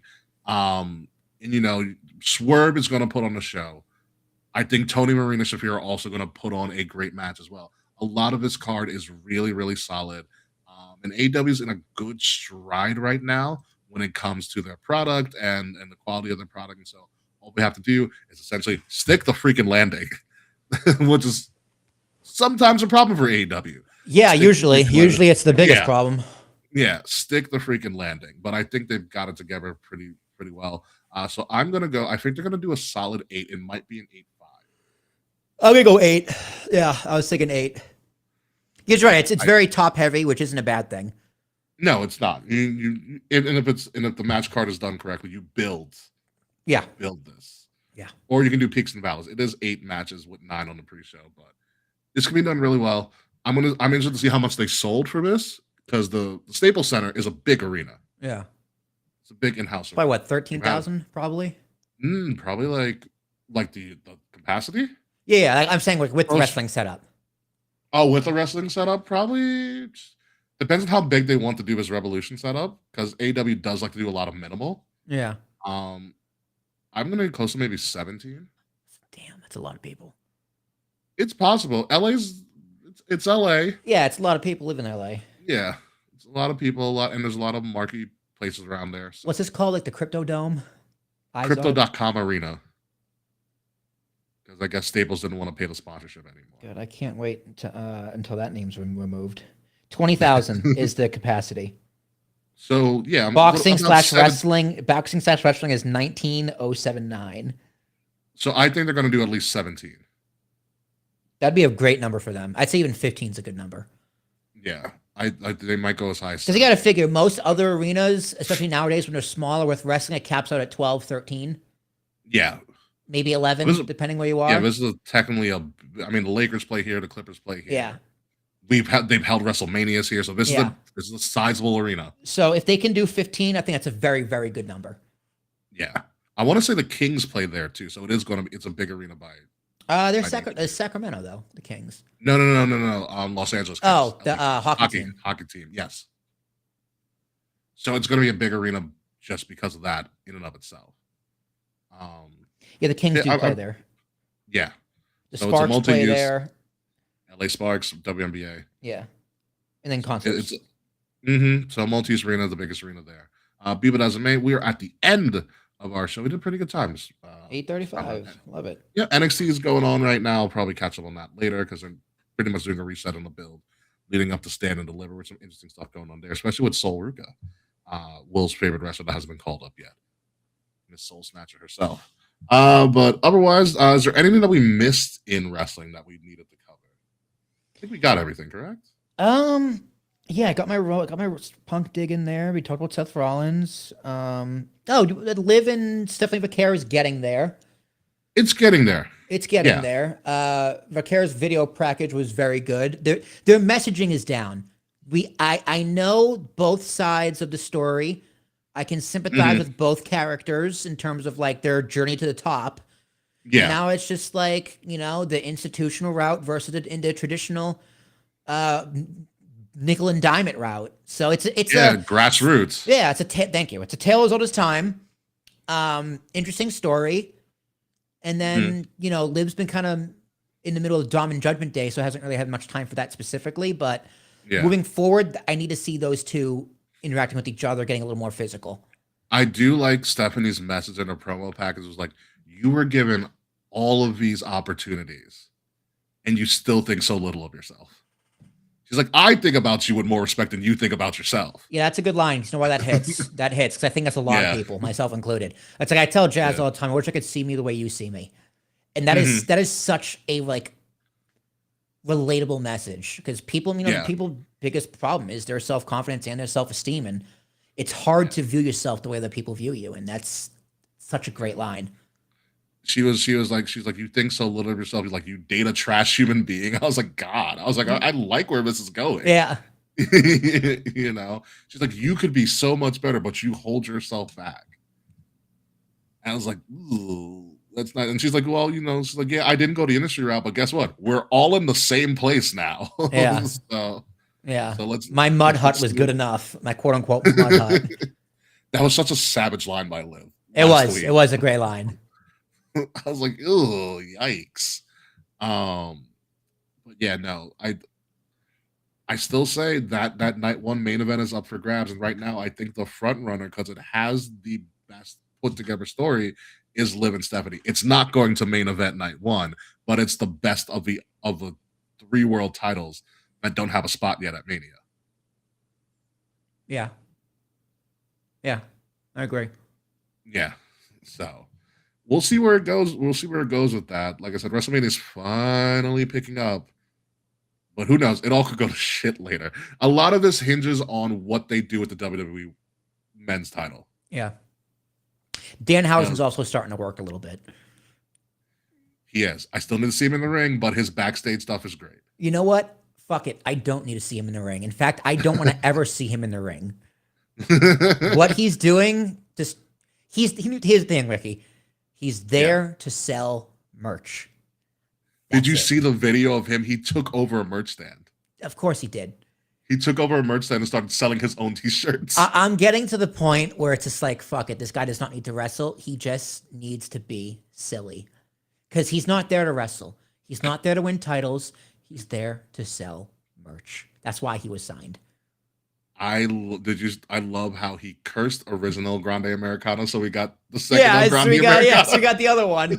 Fucking stupid, but you know what? Corey Graves made it work. Oh, that was so good. Yeah, and they haven't signed him anywhere. Like, I love how he went to SmackDown. Like, oh, Nick Aldis, here's my demand house. You might listen to my demand housings. He's like, I'll need a WWE Hall of Fame induction right now.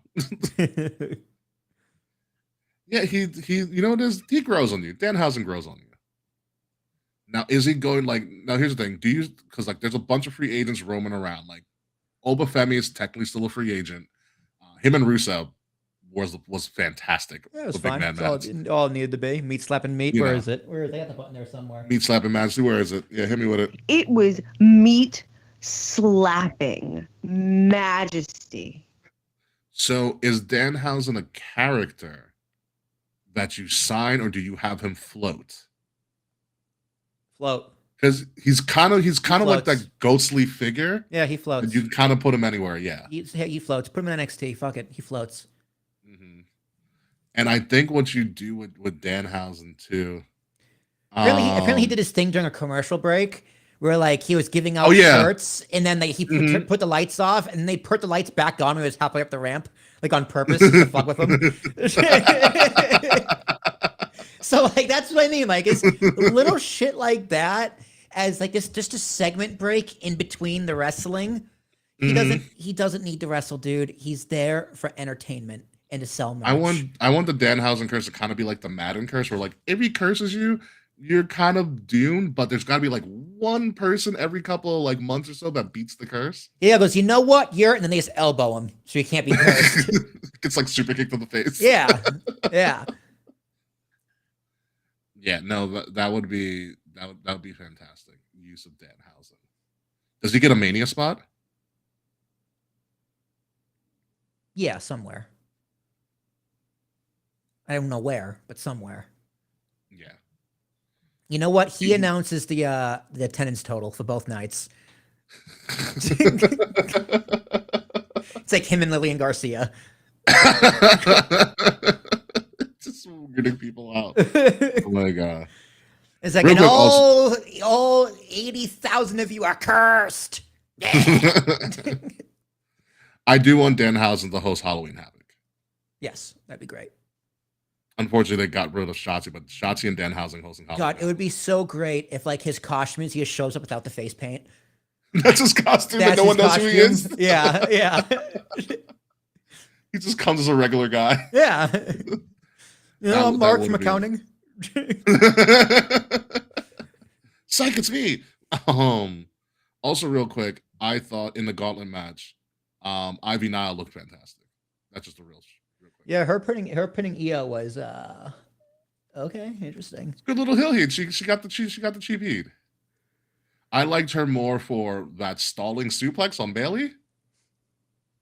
I was like, wow, you're up there for a long time. Yeah, long time. It's gonna be a long way down. But yeah, otherwise, yeah, wrestling's he curses Slack. You give me ideas. You give me ideas. Is he on Cameo? I'll pay him. He probably can't anymore now. I That he's in know, WWE. but still. God, if he was on Cameo, I'd be like, yo. I would hit you and Cam, be like, yo, we're gonna send something to Slack. Or cursing Slack. Cursing Slack. Yeah. So his head, it's just like 90 seconds. Curse. You are cursed. Fuck you, Slack. Pretty much. Oh, that would have been great.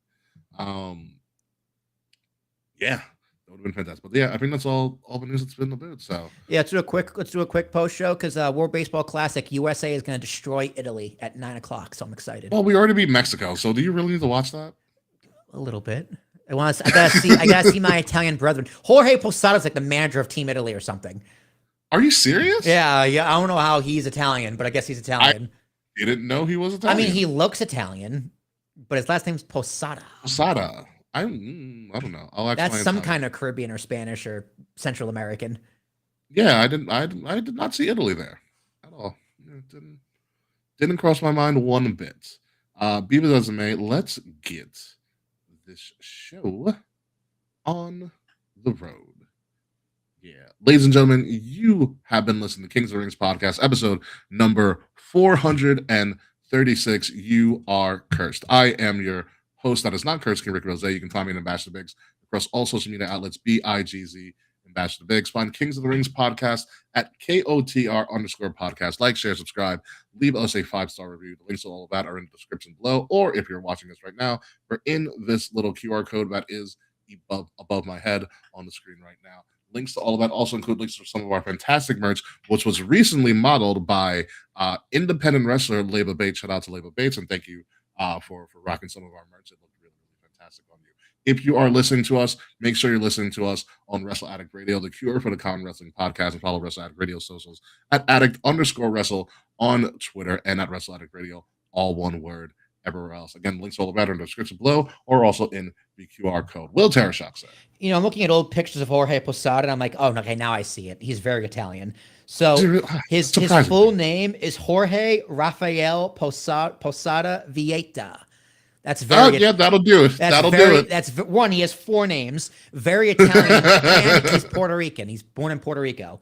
Oh, so, Puerto Rican and Italian. Okay, yeah, that coming together. Okay. Yeah, no, that when you know all that information, put it together. Those ears, yeah, you look at those face and ears. Like, yeah, that motherfucker's Puerto Rican and Italian, most definitely. So yeah, hip hip Jorge, hip hip Jorge. Don't Google me, please. Pretty much. When we come back, maybe next week, we might actually just have a regular non-prediction show for the first time in 3 weeks. Yeah, I'll have internet, so I'll be around. Unless TNA decides to put on a Friday PLE, which I still have to catch up on TNA on. I'm a couple weeks behind on that. But if not, it'll just be a regular show. Hopefully we get a bigger build to WrestleMania. Hopefully there's no title change on SmackDown anymore. Hopefully we can get like a streamlined way. And I think AEW Revolution is going to be a very, very good show for them. I have hopes for them for AEW to put on a solid show, which I haven't said in the existence of AEW. So we'll definitely see what happens. So until next time, folks, goodbye. Good night. We'll see you soon. And you are cursed, Slack, because fuck you, Slack. Take it easy, guys. This has been a Wrestle Addict Radio branded podcast. All right. Frets, by the way, I know you were talking about if you're still here, Frets, which I really hope you are. Because so Fred said he had early access to WWE 2K, which comes out on Friday officially. Yeah.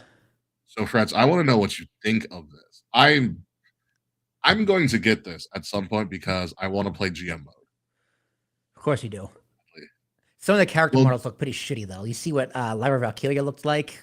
Yuck. I saw that face on when she was in the gauntlet match. I was like, ooh, that's a little bit too much detail. Yeah, some of the character models scale back a little bit. Ia looked good. Ia looked good. Blake Monroe's character model is pretty good as well. And things like that. But I do want to know about Frets, about what your early thoughts of this are. You know, because I'm very interested. I'm interested in itself of the of GM mode because they upped a lot of things you can do in GM mode, which I'll read to you some right now as I pull it up. Here. Did you see Sony's getting rid of their PC access? It's going to be all completely exclusive to PS5 again. Oh, really? Yeah, I'm very bummed. Did you also hear Sony's doing dynamic pricing on the PlayStation Store? Ooh, yeah. That's not going to go over well. They already started experimenting with it overseas. So it's don't mind the grind for DLC instead of getting it outright. Oh yeah, so there is a I haven't played GM mode in a few years. You should. So there's in the showcase mode, like CM Punk showcase mode, they gave you an option. You can go through the entire showcase, but if you want to unlock everything all at once and not do a showcase, you have to win a gauntlet match featuring all the characters in the showcase. Oh my god. Yeah. I usually don't play that. I will play GM mode. And so GM mode, they have a starting, you can start with a budget as low as 3 million or as high as 7 million. Which is pretty freaking awesome. You can sort things by ring level. Oh, supported match types. So they added a bunch of supported match types for GM mode. You can have the supported match types that they added are a 5-way match, a 6-way match, 3 versus 3, triple threat tag match, an 8-way match, 4 versus 4, fatal 4-way tag, 1-on-2, 1-on-3, or 1-on-4.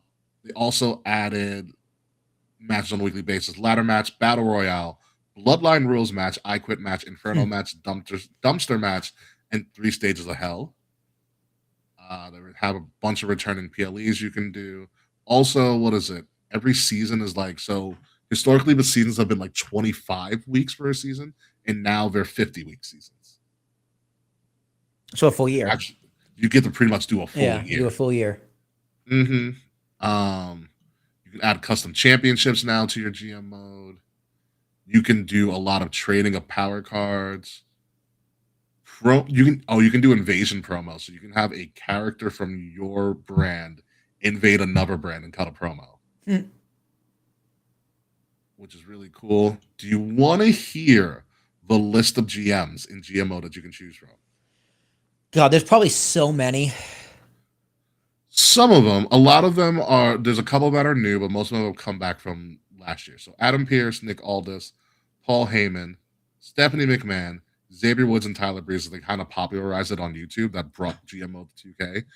You can be Eric Bischoff. You can be Regal. You can be your favorite GM ever, Teddy Long. Fuck yeah. The new to this year, Bobby Heenan. Nice. Ava, HBK, Sensational Sherry, Miss Elizabeth. Also new to this year, Stacy Keebler. Interesting. You can have Mr. Fuji as your GM. You can have CM Punk as a GM. You can make your own GM.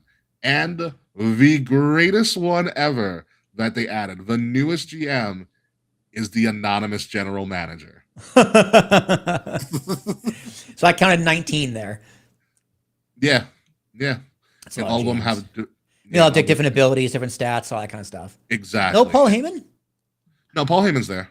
Okay. So, Pierce, Aldis, Heyman, oh, okay. Stephanie, Xavier, Breeze, Bischoff, Foley, Regal, Teddy, Heenan, Ava, HBK, Sensational Sherry, Miss Elizabeth, Stacy Keebler. She should have come in as Miss Hancock, but obviously we're not going to allow them to put Miss Hancock in there. Oh. I know, right? Mr. Fuji. This is bullshit, man. and the anonymous general manager. And all of them have different perks and stuff. I love the anonymous GM. That's fucking hilarious. His face card is like when the title's vacant. A blank thing. Turnbuckle Dan. Yeah, pretty much. So yeah, no, that's GM mode. I know the island's different this year, and you don't have there's the DLCs are on like a. There's no real DLC packs. It's on like a season system. Every season has different people you can unlock. Okay, so it's kind of like a live service then. Yeah. Some of the backstage brawl locations are Wild Infernal Dumpster. Yeah, when I played 24 was the last one I played. The backstage stuff was a lot better. Yeah, there's a backstage. I know last year they had the warehouse where you can play in the WWE warehouse, and just a bunch of random like historical shit in there. And when you and Charles do GM mode, do you do cross? Did it allow cross play? Or you guys on the same system? We were on the same system. Okay. They haven't allowed it. When I read the GM mode like breakdown, they didn't say it's going to be cross platform. I don't know how they haven't figured that out yet. I don't know if they don't want to do it, but like it needs, and so it's not cross platform, and there's no like technically like online for it. Yeah. Which that's the things they need, like because people like there are people out there who will do this. They'll do like parties for this. Yeah, for GM mode. Mammoth Ant did it. Remember? They had like the Twitch show. Yeah, he had he had an EFED. Yeah. Yeah. Yeah, no, it would be a good thing because like if they did that and it was like cross platform, I'd be like, yo, all right, like 4 of us or whatever, we'll put a league together and we'll just book our shows and see who books the best show. You know, give everybody exorbitant amount of money and just go nuts. Who wants to do math?